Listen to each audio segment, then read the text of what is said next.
everyone, welcome to Unit 2. I hope you're all doing well. I hope you had a nice weekend and a nice Mother's Day for all the moms. So in Unit 2, we'll be talking about the literary device of setting. So when we're younger, we learn that setting is the time and place in which a story occurs. But as we come to have a little bit more sophisticated knowledge of literature, we begin to understand that setting can also include the mood, the atmosphere. I think the easiest way to think about it is to think in your own life. How are you impacted by the things around you? How are you impacted by the place, by the time? How are you different at work versus at home? How are you impacted by the weather or by events that are taking place around you, current events, etc.? So when we look at setting in literature, we really want to be thinking about all of those different circumstances and how they're impacting the characters in the story.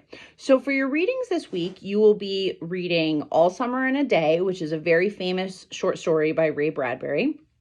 I Hear America Singing and I Too by Langston Hughes, which are, again, two very famous poems. And then Money, the Least of His Worries, which is a wonderful short story.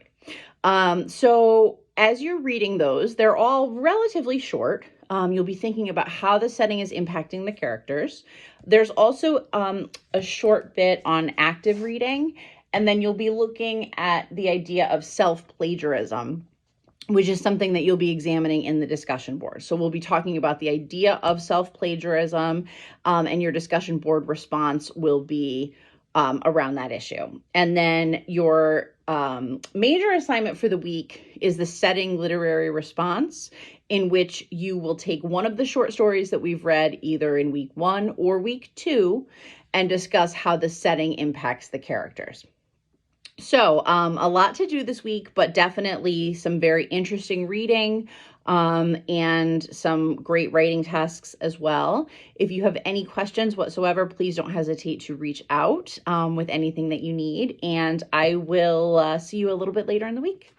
Take care.